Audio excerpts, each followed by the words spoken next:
And it doesn't matter whether you are 8, 9, 10 All-Star. If you're only going to play 10 minutes, you make those 10 minutes count. And Payton, I thought, did a really good job of that. His defense wasn't as good in this game as I'm used to seeing it be. I thought he was just a little too casual at that end of the floor defense. But his offense, look, if they're going to give you that shot, bury them. You absolutely bury them. And he did that over and over and over again. And Payton is a guy that, again, when you talk about the Celtics and you talk about the trade deadline that's less than a month away, his name will consistently come up in those conversations. We had about, I think there were maybe 5 or 6 different scouts at the last home game at the TD Garden, and I talked to 3 or 4 of them, and I asked them, flat out, who's the one guy that you are looking at that you think you might have a shot at getting? And I had to qualify like that because they'd always say, "Oh, we want Jason Tatum. You don't need him. You gotta get him."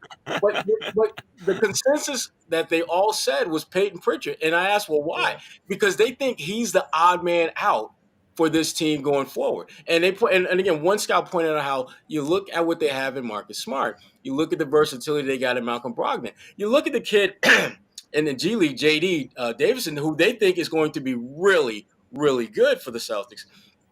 You start doing the math, and it's like, well, where does Payton exactly fit in?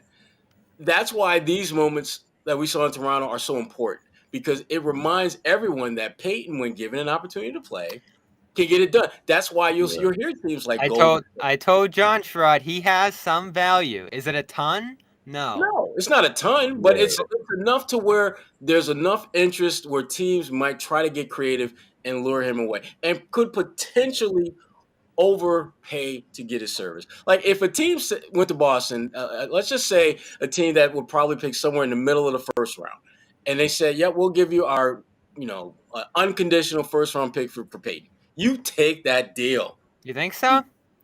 I think you do. Because that allows you, because one of the issues that the Celtics are going to have, not now, but certainly down the road, is they don't really have a whole lot of future assets that they can build on. Depends who it is. If Golden State's giving you a first, that intrigues me, right? Because what are they? They're 10th in the West right now.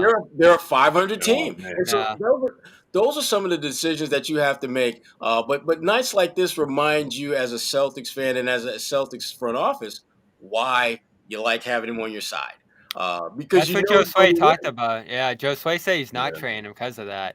I don't know if I'm selling him. I like him for this team, man. Just for this team for this year. I mean, I just think you cross that bridge when you get there, because you just never know what's going to happen to your backcourt. But I mean, you think he's worth the first rounder? I mean, maybe. No, maybe. I don't know. That's my point, though. I don't think he's worth. Oh, if he was, you would do it. If someone's going to overpay for him and give you an unprotected first round pick that's likely to fall somewhere in the middle of the first round, you do that. But if someone says, "We'll give you a couple of second round picks for him," hell no. He's worth more than that. Yeah, you might as well keep him, because you can. That stock is going to rise. I think that's for sure. At least this year. You only consider moving him if you're going to get something of significance that's above and beyond his trade value. Yeah. It's like he told me last week. He said, "Look, man, I wouldn't be here if I didn't stay ready." I mean, that's been the story of my basketball career, and that's what I'll continue to do. And I thought it was interesting what Marcus Smart had to say. I think it was I think he told Gary Washburn how he told him obviously the same thing, to stay ready, obviously to help this team and be ready for any opportunity, but also you never know who's out there looking, who's out there watching. I never thought about it in that way, because guys want to see the best for Payton, and whether it's here or not. And I thought that's a really special thing to hear from someone like Marcus Smart, who's such a competitor, and would obviously like to have Payton around. I don't think he meant it in a way that he would say, "Oh man, let's showcase him and get him out of here and get something better." I think he meant it as that's how good he is. That's how much of a competitor he is. And if some team lured him away, that wouldn't shock Marcus. It wouldn't shock Blake Griffin. I'm sure it wouldn't shock anyone, because that's how good he is, and that's how good he's going to be in this league, whether it's with the Celtics or not. But yeah, like I told Bobby at the beginning of the show, I would love to see the Celtics keep him and hold on to him, because he could be one of those guys that gives you that type of performance, especially in the postseason. And last week even Joe Mazzulla talked about when I asked him about Payton's minutes, and he's just like, "Man, I'm always looking to get him minutes. It's not one of those things where he has to continue to prove it to me. Those minutes are there for him, and we're seeing that, especially when someone like Marcus Smart is down in this game against the Raptors." Yeah, well, Yeah. one of the scouts I spoke with at the last home game kind of said did a comparison between him and TJ McConnell, and his thinking was that Peyton is actually a better overall player than TJ, and that's why his team and a number of teams are looking at Peyton closely to see if there's what can they offer that makes sense for them to get a guy like Payton Pritchard, because the things that he does always help your team. He's not going to make shots every night, but his effort is never really something that you question. And I don't know if there's a lot of guys that are in that you got to stay ready, even though you may go 3, 4, 5 It's games without impressive. playing, who are still going to Right. have that energy, that effort that you're looking for when they get their opportunity. I personally would not trade him unless you're giving me, like I said, a lottery type pick, because at that point his value is probably not going to get any higher than that. But if you're talking about like a late first round pick or another end of the bench guy, which isn't going to help me at all, or multiple second round picks, I'm not doing that deal.